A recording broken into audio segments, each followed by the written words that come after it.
Adịmma dịka anyị ga na-ebuni aha ya elu mgbe niile n'ihi na ọbịa bụ onye ji ike niile, onye ezi ihe niile dị n'aka ya, onye na-esi tata mara ka echi ga-adị. Cheta na tata bụ ụbọchị Mọnde, abalị 28 n'ọnwa Nọvemba, afọ abụ nke 2022, ma bụrụkwa ụbọchị Mọnde nke ikpeazụ n'ọnwa agbachekuru mma ka ọnwa nke abụọ. Ọ dị mma ịmara na abahịa m adịghị apụta ahịa n'ụbọchị Mọnde. Ya mere echekwana ka m bịa pịachawara gị ahịa maka oge adịghị ọ dịghị eme ngalala.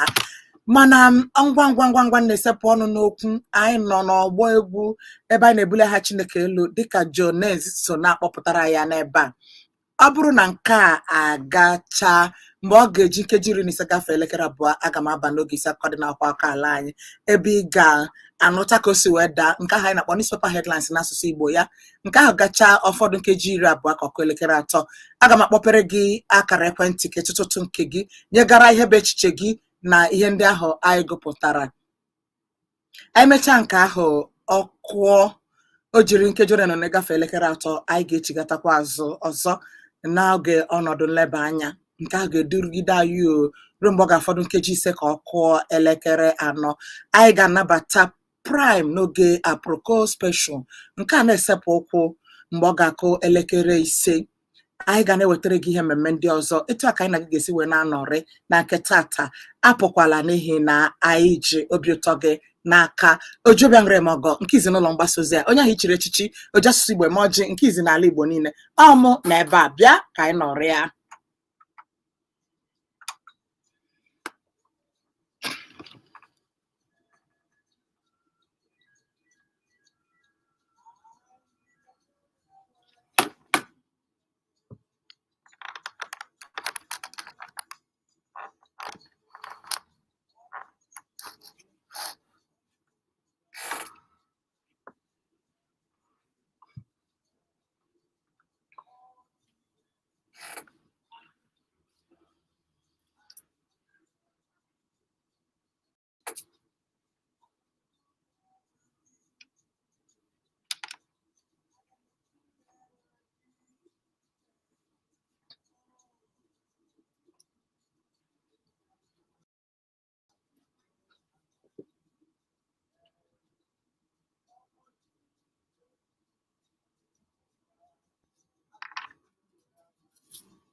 Asusu n'ụlọ mgbasa ozi Omega 101.7 FM Umuchu.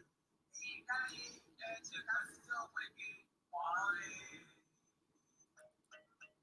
Oge isi akụkọ dị na mkpakọta anyị na Omega 101.7 FM Umuchu.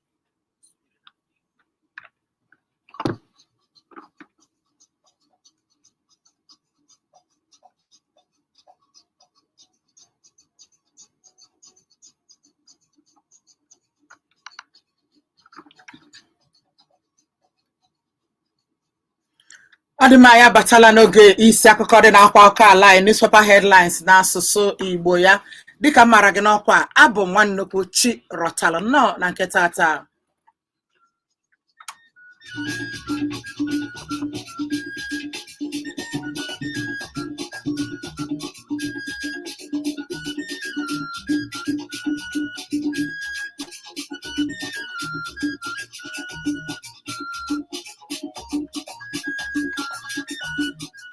Ebe anyị si amalite na nke tata bụ na akwụkwọ akụkọ Cable.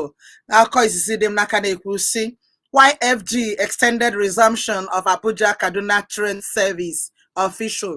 Otu onye na-alụ na ọgbakọ etiti kachasị ngalaba na-ahụ maka njem okporo ụzọ ọ na-ekwu ihe kpatara eji wee gbatịa oge ahụ achọburu iji malitekwa njem nke ụgbọ oloko na ya bụ okporo ụzọ sitere Abuja gaa Kaduna. Agụrụ m gị ka na-achịkọta akụkọ. OBI-DATTI media mocks TINUBU over use of unclear tongue.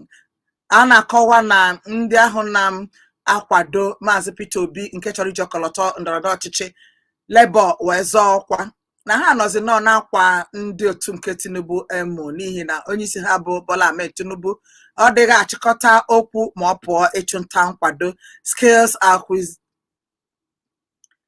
Still acquisition, Senate indicts Labour Ministry on 208 million naira scam. A na-akọwa na dịka ọ gbasatara ego ọchịchị etiti mapụtara ka e were kụziere ndị mmadụ ka esi amụ ọrụ aka dị iche iche na ọgbakọ omeiwu etiti na-ebozi ngalaba na-ahụ maka ọrụ ngo nakwa ihe gbasara ndị ọrụ bụ Ministry of Labour na-ebo ha ebubo na ihe gbasatara ego ndị ahụ na ahụghị ihe ha ji wee mee.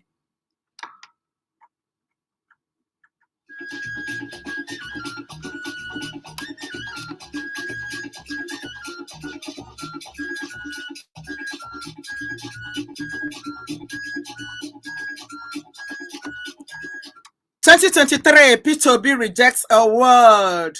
A na-akọwa na Maazị Peter Obi nke ahụ chọrọ iji ọkọlọtọ otu ndọrọndọrọ ọchịchị Labour wee zọọ ọkwa n'afọ na-abịa abịa na ọ dị onyinye nkwanye ugwu e nyere ya ọ sị na ya agaghị ewe. 2023 INEC develops standard procedure for PVC collection. A na-akọwa na ụlọ ọrụ ha kwụrụ onwe ya na-ahazi nhọpụta ọchịchị ala Nigeria bụ INEC na mkpirisi bekee na ha họpụtala usoro bụ ịgba ndị mmadụ ga-esi wee gaa were akwụkwọ ikike ha ga-eji wee mee ntuli aka.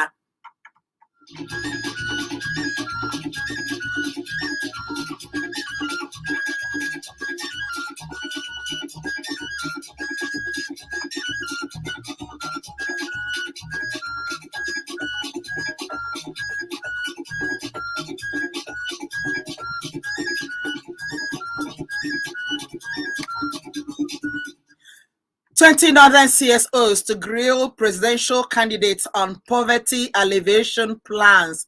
Others. A na-akọwa na mmadụ 20 ndị mgbago ugwu otu kwụrụ onwe ha ha bụ CSO ya bụ Civil Society Organization na ha adịla nọ njikere iji wee kpọpụta ndị a nwere mmasị ịchị ala Nigeria na oge nrụrịta ụka nke bekee kpọrọ debate ka wee jụọ ha ajụjụ gbasatara otu ha na-eche a ga-esi wee chụla ụbịam n'ala Nigeria.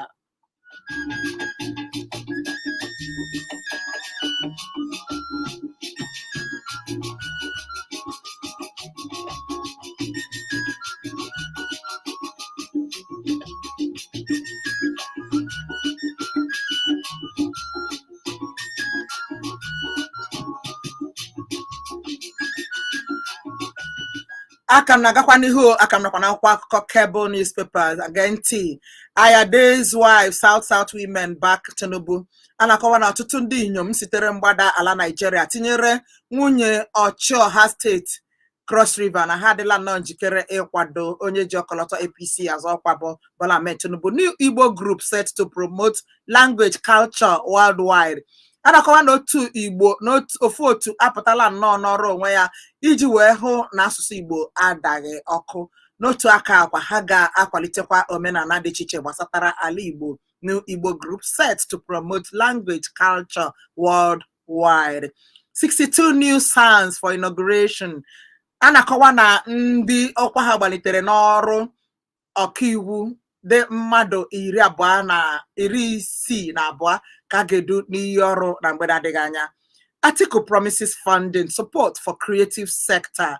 A na-akọwa na onye ahụ chọrọ iji ọkọlọtọ otu ndọrọndọrọ ọchịchị PDP wee zọọ ọkwa bụ Atiku Abubakar na ọ dịla njikere wee na-ekwu ihe a na nke ọzọ ka ọ ga-eme ka e wee nwee ezi ngalaba ga na-enye ọrụ mekwa ka ndị mmadụ nwee ọrụ aka n'ala Nigeria. Breaking: Governor Adeleke makes first appointment.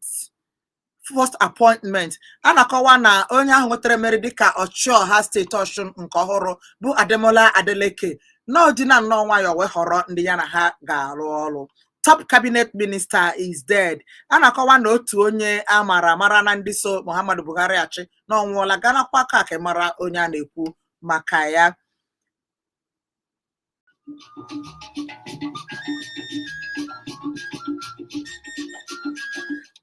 Passport problems: Nigeria immigration issues new directives. A na-akọwa na dịka ọ gbasatara akwụkwọ ikike eji eme njem gaa na mba ndị ọzọ na ndị ụlọ ọrụ na-ahụ maka njem mbata na ọpụpụ mmadụ n'ala Nigeria na ha enyela ntụziaka ọhụrụ nyegara ndị ahụ na-enwe ihe ịkpọ ụkwụ gbasatara akwụkwọ ikike eji eme njem gaa mba ndị ọzọ.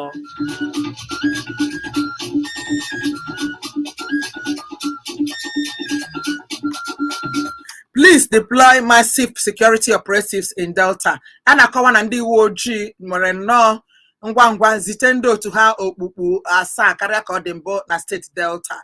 Ị ga-aga mara ihe mere ha ji wee mee nke 2023. SDP vows to take over Ogun, promises model state. A na-akọwa na ntụliaka elu agabe n'afọ na-abịa abịa na Social Democratic Party aṅụọla iyi na ọ bụ ha ga-ewere ọchịchị na steeti Ogun ma kwe nkwa ịhazi ọnọdụ nke steeti ahụ.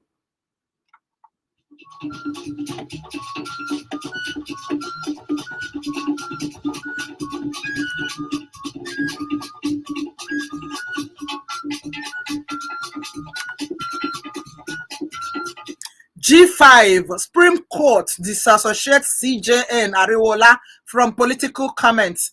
A na-akọwa na ụlọ ikpe kpechaa ọgwụ ekwuola na onye isi ndị ọkaikpe nke ala Nigeria bụ Ariwola na ọ dịkwaghị mgbe o kwuru okwu gbasatara ndị ọchịọha mmadụ 5 ahụ ha na-eso nwa ike si na ha agaghị akwado Atiku Abubakar ruo mgbe ọ sịrị na Iyochia Ayo apụọ na ya bụ otu ndọrọndọrọ ọchịchị People's Democratic Party dịka onye isi oche ha.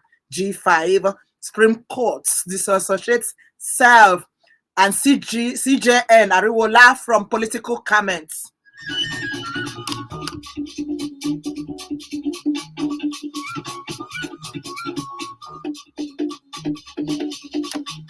Ibadan rally: Please break silence over assassination attempt on Obi. Emana Kobure n'ihe dịka abalị 3 gara aga n'ebe ahụ ọ gara ịchụta kwado n'obodo Ibadan nke steeti Ọyọ na nwere ndị kpara mgbụgba ime ihe ọjọọ. A na-ekwu maka Maazị Peter Obi nke chọrọ iji ọkọlọtọ otu ndọrọndọrọ ọchịchị Labour wee zọọ ọkwa n'afọ na-abịa abịa. Ya ka a na-ekwu ebe a na ndị uwe ojii esapeela ọnụ ha ịkọwa ihe ha maara gbasatara anya bụ ọnọdụ.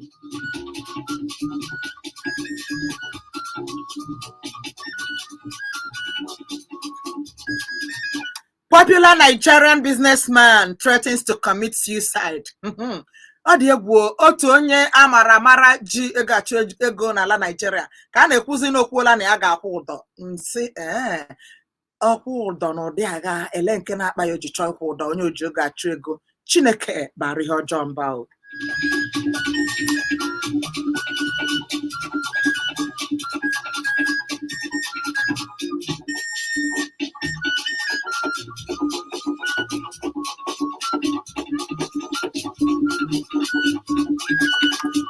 Nke ikpeazụ dị m n'aka n'akwụkwọ aka na-ekwusi 2023 reject Atiku over the poll. Reject Atiku at the poll. Tinubu urges electorate. Onye ahụ chọrọ iji ọkọlọtọ APC wee zọọ ọkwa n'afọ na-abịa abịa bụ Bola Ahmed Tinubu agwala ndị mmadụ ga-eme ntụliaka ka ha garakwa nnọọ ile Atiku Abubakar anya na ntụliaka ga-eme n'afọ ọzọ Atiku Abubakar bụ onye chọrọ iji ọkọlọtọ otu ndọrọndọrọ ọchịchị PDP wee zọọ ọkwa 2023 reject Atiku at the poll. Tinubu urges electorates. Etu aka nso ihe a n'akwụkwọ akụkọ a.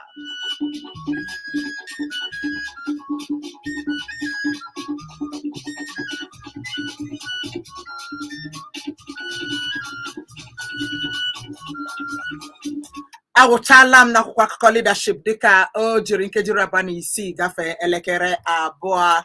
Izizi dị m n'aka na-ekwu si o, we remain committed to Obi candidacies support groups.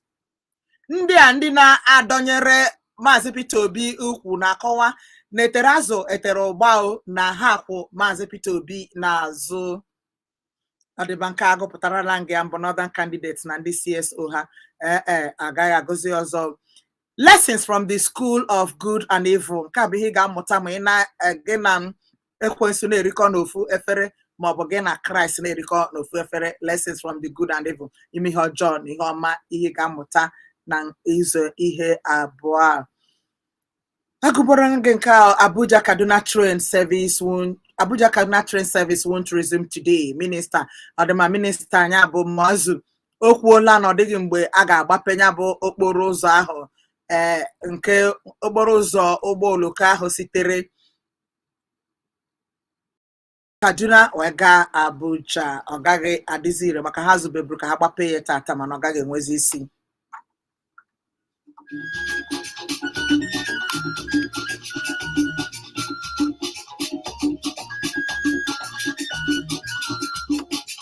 Dangote plans 300,000 fresh jobs for Nigerians.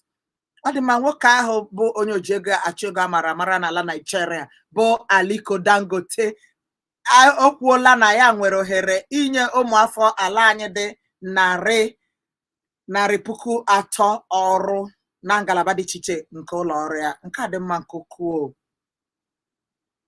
Nigeria to begin processing of raw gold. Others minister ọdịmma ofu onye minista ala anyị na-akọwa na mgbede adịghị anya ala Nigeria ga-amalite ị na-anụcha ọlaedo na ala na ihe ndị ọzọ akụ ime ala dị iche iche a na-egwute n'ala Nigeria.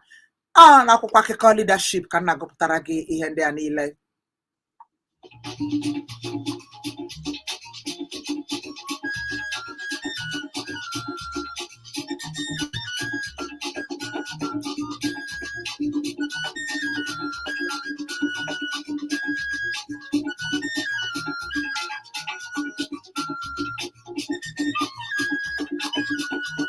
(2023) UN chiefs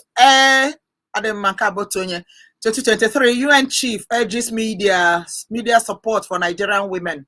2023 UN chiefs urge media support for Nigerian women. A na-akọwa na ndị ọnụ na-eru n'okwu n'otu mba ụwa bụ United Nations agwala ndị nta akụkọ n'ala Nigeria ka ha na-adọnyekere na-eri ụmụ nwaanyị ndị chọrọ ịzọ ọkwa ọchịchị ka ha na-adọnyere ha ukwu ma na site na-eme ka ha mara ndị ha bụ.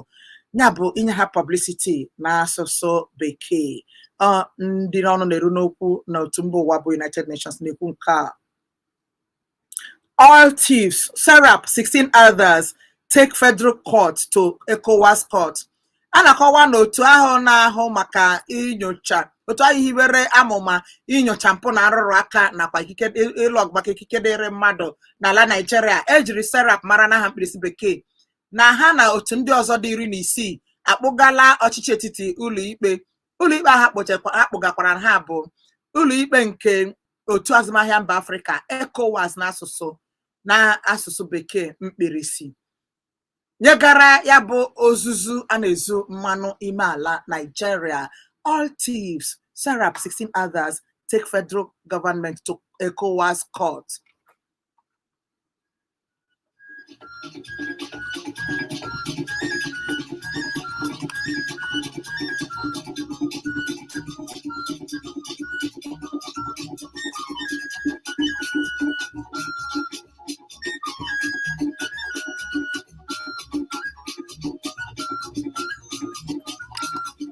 Peter Obi supports all exploration in Northeast. Onye Maazị Peter Obi ka na-akọwa na ọ kwadoro na ọkwadosi ike ya bụ akụ ime ala a na-achọpụta na mgbago ugwu dịka mmanụ ime ala gasị na ndị ọzọ dị iche iche. Peter Obi supports all exploration in Northeast.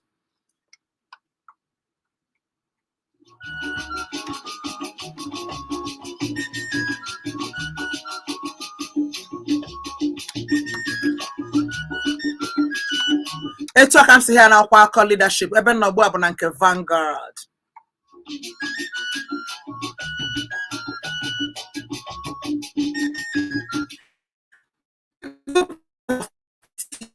NEC prosecutes offenders in Sokoto, Kano.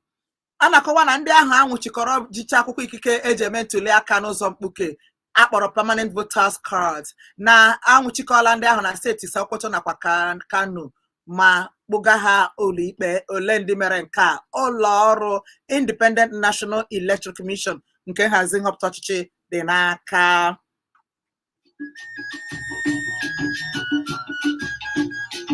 Nigeria issues travel advisory to Nigerians going to US, Europe. Agụrụ na nke a n'ụdị ọzọ dịka ọ gbasatara ndị chọrọ inweta akwụkwọ ikike a ga-eji wee gaa mba ofesi. A na-ekwu na ọchịchị etiti ahazigharịala ọnọdụ ihe ndị ha ga-emegasị ka o wee dịrị ha mfe. Breaking: fire raises plaza in Onitsha market. A na-akọwa na ọkụ ọgbụgba dịka ọka na-apụta ọsịsọ ugbu a na ọkụ ọgbụgba agbaala otu ogbe ebe a na-azụ ahịa na obodo Onitsha.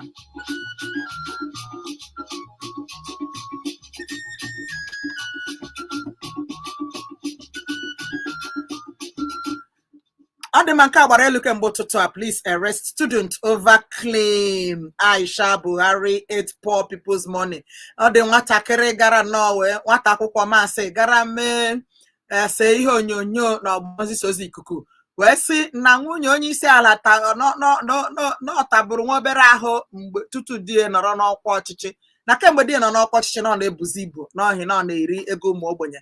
Ya ka a na-akọwa na ndị uwe ojii agala nwụchikọ nwata akwụkwọ ahụ kwuru nke a n'ọgbọ nzisa ozi social media.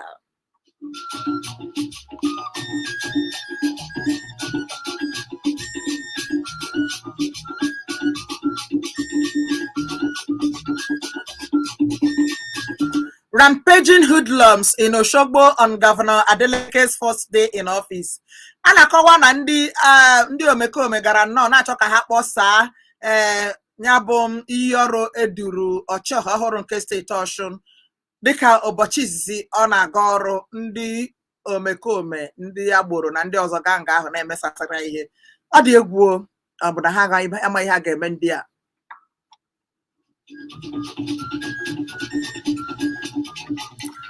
Police arrest 2 for possessing 468 PVCs. A na-akọwa na ndị uwe ojii anwụchikọla mmadụ abụọ n'ihi na ha ji akwụkwọ ikike ndị mmadụ ji eme ntuli aka ruru 468 n'ụzọ mkpuke.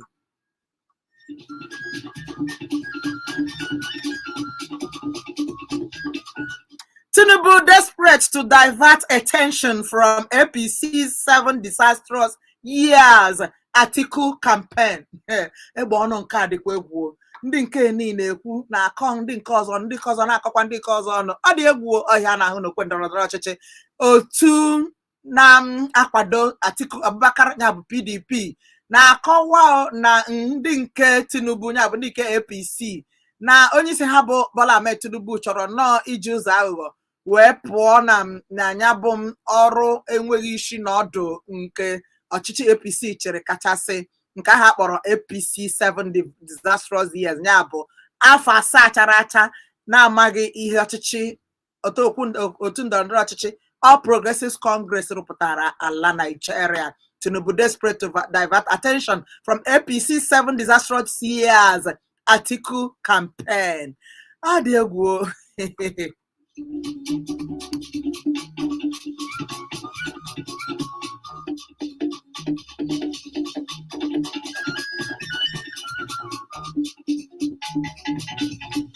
6 feared dead as cult groups clash in Anambra.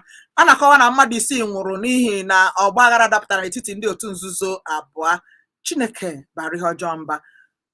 agọrọla m gị nke a ka anyị gakwa n'ọzọ a na-akọ maka ụlọ ọrụ ndị na-ahazi ntụliaka elu ahụ agbara ọkụ n'obodo isii nke steeti Ebonyi. 2023 Atiku Obi attack Tinubu. A na-akọwa na ndị na-akwado mmadụ abụọ a Obi na Atiku na ha gaziri nnọọ wee na agba ntụ ọnụ nyegara ndị otu Tinubu. 2023 Atiku Obi attack Tinubu. Ọ dịka akwụkwọ akụkọ Vanguard na-ede ya.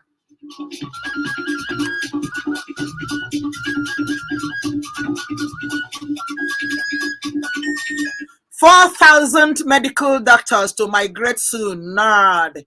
Nke a bụ otu jikọtara ndị dibịa oyibo na-akọwa na ndị otu ha mmadụ 4,000 ga-ahụ esi ala Nigeria pụọ gaa na mba ofesi. 4,000 medical doctors to migrate soon. NARD. Nke a bụ National Association of Resident Doctors. Onye nwa bụ NARD.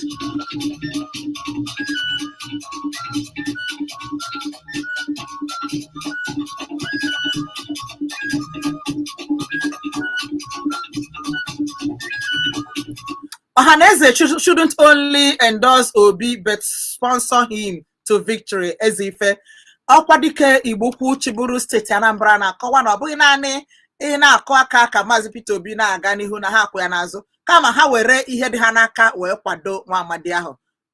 Ọkwa dike Igbo kwu na-ekwu nke ahụ.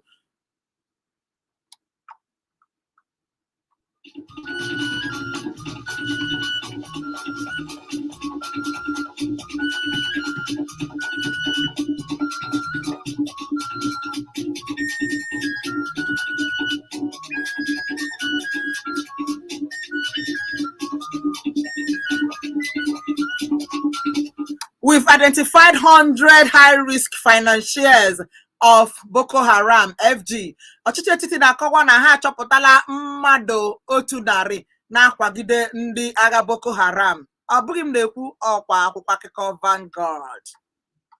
Ọ dị mma, cheta na ọ bụ n'akara ekwentị 08151017777 maọbụ 09071121017 ebe a ka ị ga-akpọ wetụ ụtụtụ nke gị na ngwa mgbe m na-adịghị anya m ga-agbape akara ekwentị. Ma tuturu oge ahụ anyị ka na-agakwa n'ihu.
The man keep us ngagopota na akwụkwọ akụkọ Vanguard na-ekwusi your sacrifice could provoke a miracle. Anka onye nke a na-enye tụnye uche gbasatara anya bụ okwu na ọ bụrụ na ịchụ aja n'ụdị ọbụla dị iche iche nye mmadụ ibe gị na ọ ga-amụtakwara gị mkpụrụ ndị ọzọ. Etu ka si chịkọta ya na akwụkwọ akụkọ Vanguard. Anyị na-aga n'ihu aga m na-agụpụtakwara gị akụkọ ndị ọzọ. 080151777 maọbụ 09071121017.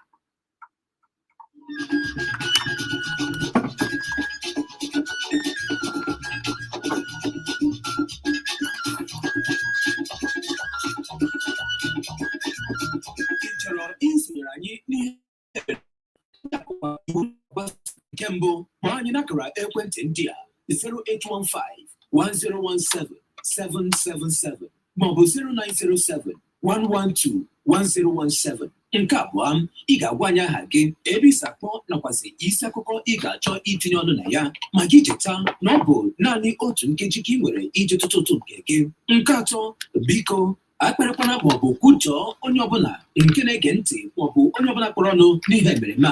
Oge isi akụkọ dị n'akwụkwọ akụkọ ala anyị naanị n'Omega 101.7 FM Umuchu.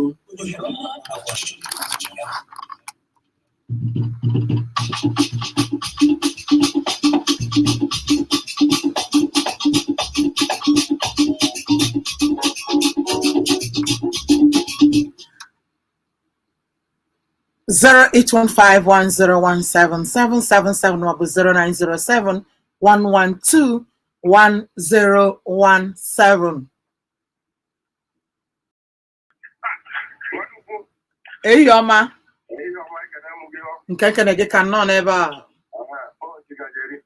O ji ngazeri nọ. Akwụkwọ nke m chọrọ itinye ọkụ nke ahụ onye ji nte oche ga-achịta ego chọrọ igbu onwe ya. O nweta eriri ọ ga-eji gbuo onwe ya, ya dakanye eriri. Ọzọ abụrụ nke ebe ụzọ Chinere ugwu Awụsa na-aga Abuja. Ọkwa ka emezie ya ka ndị tọrọ bidokwa ọrụ ha. Ya bụrụ n'uche m ka ha bugodo ụzọ ahụ otu ike ekele m gị. Daalụ rinne.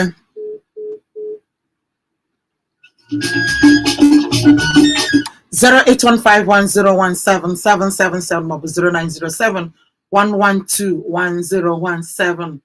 Onye kachi Chijioke ị na-esonyere anyị n'ọgbọ ikuku. Cheta na ọ bụrụ na ị chọrọ ka ịhụ ihe anyị na-eme ebe a, gaa na Facebook ka ị pịa Omega 101.7 FM tinye live, ị ga-ahụ anyị nke ọma nke ọma. Ozi zitere anyị ga-agụkwa na ya. Onye na-ebe a? Nnọọ. Ndewo dede, ma aha gị na-ebe isi akpọ m?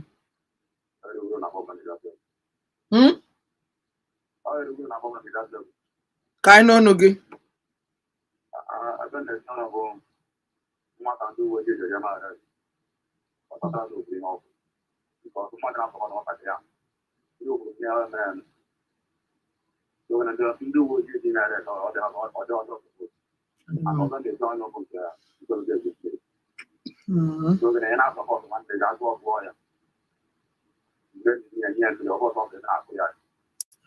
Daalụ rinne. Daalụ. Daalụ. Ị ma na anyị ekwubugo, ị na-anụ ọnụ m? Anyị ekwubugo maka aha ga ihe a ga-eme ya o.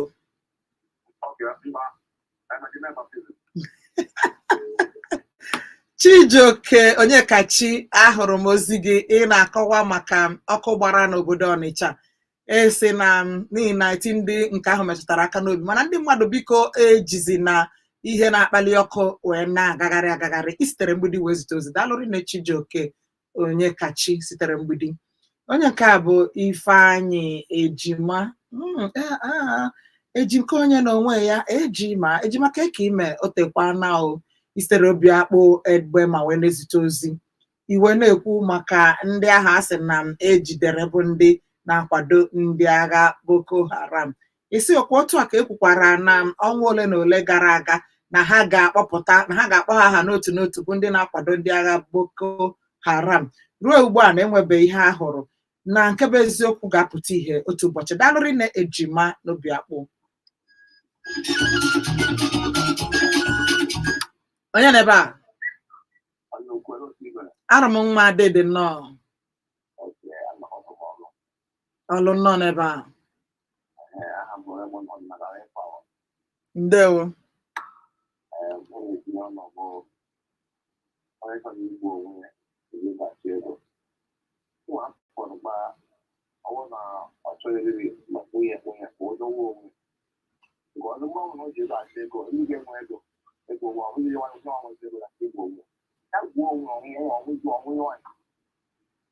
Ọ dị mma.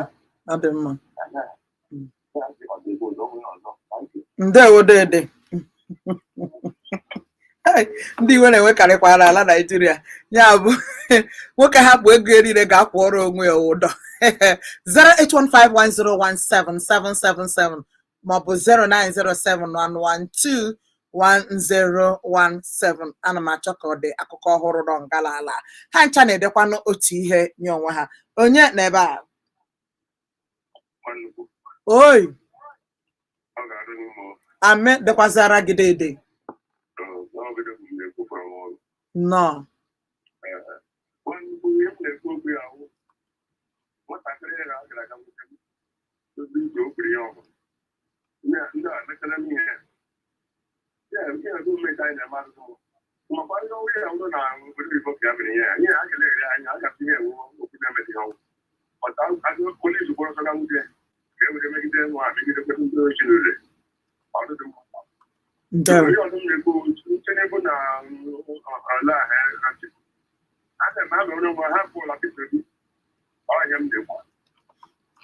Dalụrị na dede ọ sị ha na-emere onwe ha kpọzina Maazị Peter Obi mana o sono na ndị na m azọ ya bụ ọkwa maka afọ ọzọ onye nọ ngalala oi ndewo dede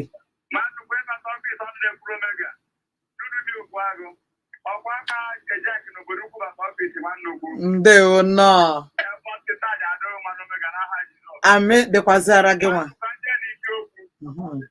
isiokwu na-eje n'anya bụ maka ndị na-ebufe ego anya nke kọpụta ịma ndị a na-abịa ha ka ndị ohi ma ndị a na-ezu ohi karịsịa ndị ọzọ niile onye zi ozo nwata na-achọ ma ejide okpoghi nga onye ji emere eze kpọkpoghi nga ma ndị a na-eme ọntrọsiti isi dị iche iche na-eji agụ aha ha ihe na-ekwu ebe ogere sokatigorịa ndị niile a ndị ohi adị ọma ihe a na-ata onye obere onye ohi akwụkwọ tapanda akwụkwọ ka onye ọ na ihe mmenere ka dibe na-agba na ha eme nwanne ọma okwukwe mechakwa nwa nọchi ike nwa nnukwu a na-eme ya n'obodo ji adịkwa na nwa nnukwu onye na-apụta na igwe biko ndị ajọ ọchịchị a na-ejide obodo anyị ara ọ ga-agaghị n'ihu maịtụ n'elu garị n'elu shuga n'elu nnu n'elu nwa nnukwu biko ole nke ogbenye nwere ike igote nwezi n'obodo a sekuriti ebe niile nwa nnukwu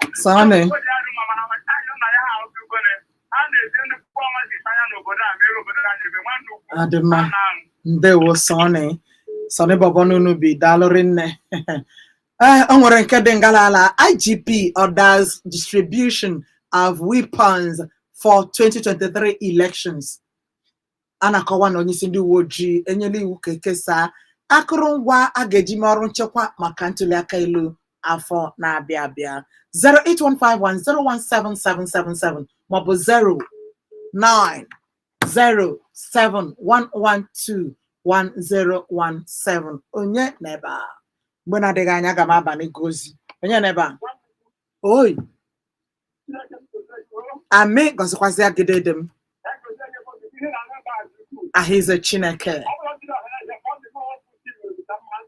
ya ndewo dede m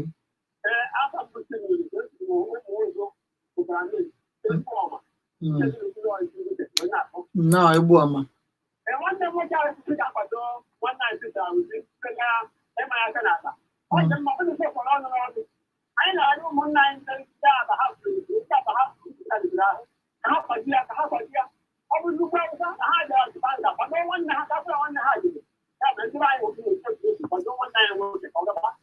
ndewo dede o nwere onye siri ụmụduru egbe agụrụ zite ụmụduru amịrị zite ozi ahụchazighị m aha gị nke ọma maka ana m eje ka m gụọ ozi gị apụkwala Stanley Oluchukwu ozi gị nọ ngalala.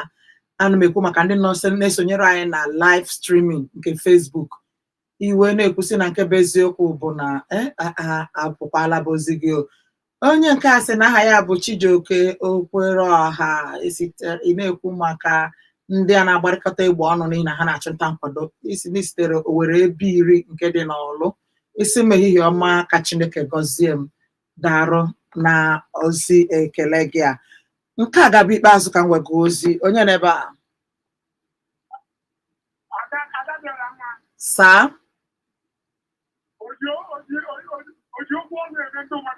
ahịze Chineke amị Chineke nara ekele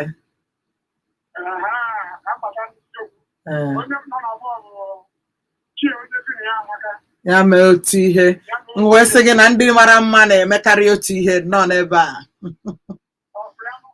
Ka nnụnụ gị gbapụ ya ọsọ oge adịwa. Nnọọ. Saa. Ihe na-ekwu anyị ga-agbapụtụrụ ndụ na ha bụ ndụ na ha nọ n'ọchịchị ma na ha bụ ọgaranya eje niile. Ndị anyị bụ oge anyị ga-emebi mgbapụ anyị gbapụrụ aka na ajụ. Kedu ka nwatakịrị si wee kwuo ihe gbadị n'ọchịchị onye kwuo uche wee kwuo uche asị ewejepụrụ ya?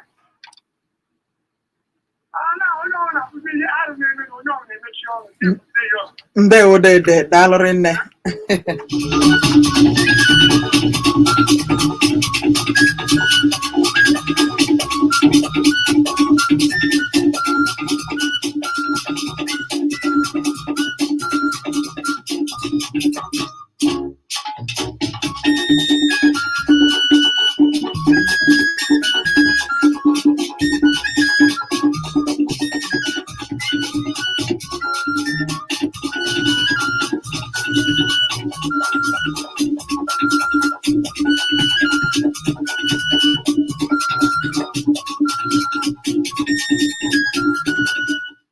Ebe nnọgbu a bụ ka m gụọ ozi ndị zitere m ngalala mana nwere nọ n'ikuku ife anyị agha okwu anyị na-etinye ọnụ na ya ọ dịghị mgbe anyị gụrụ ebe a. Daalụrị nne n'ihi na ị na-esonyere anyị.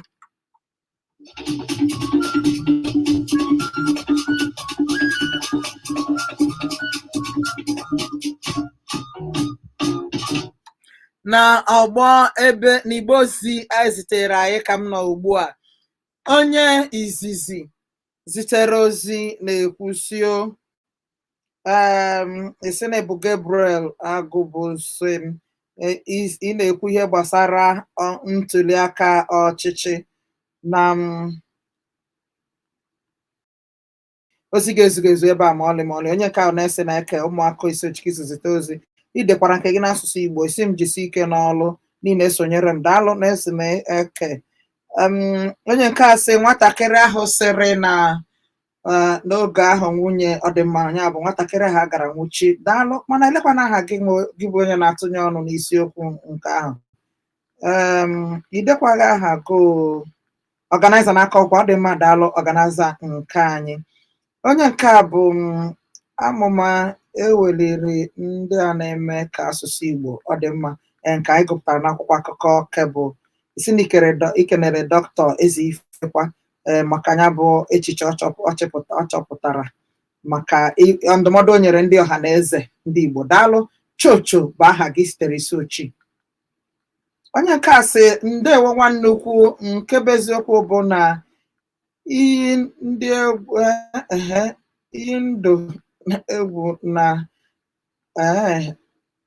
egwu n'ala Igbo ọ dị mma. Iyi ndị egwu na igbu mmadụ akarịala n'obodo a n'ihi na agwa onye isi ala bụ Buhari ka okwu gbasara nke a daalụ. Elekwana aha gị ozi gị tokwara ogologo mana aha gị bụ ihe m na-achọ ngalala ahụ ka m wee mara ka a ga-esi wee ọ dị m omeli broda daalụrị nne ị na-ekwu maka iyi ndị egwu daalụ idere n'asụsụ Igbo. Onye nke a bụ Boniface sitere Ọlụ esi na ọha na eze ndị Igbo na ha n'ihi na ị na-akwado ihe ahụ Ezife gwara ndị ọhaneze ndị Igbo daalụrị nne Boniface n'Ọlụ. 08151017777 maọbụ 09071121017 ebe a ka ị ga-akpọ maka naanị otu okuku ọ fọrọ ka anyị wee chịkọta ya ugbu a.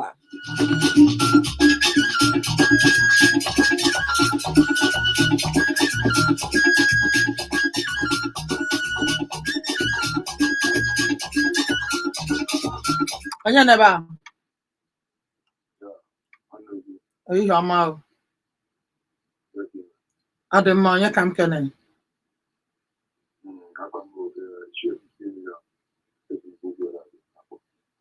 Ka nne ọnụ gị.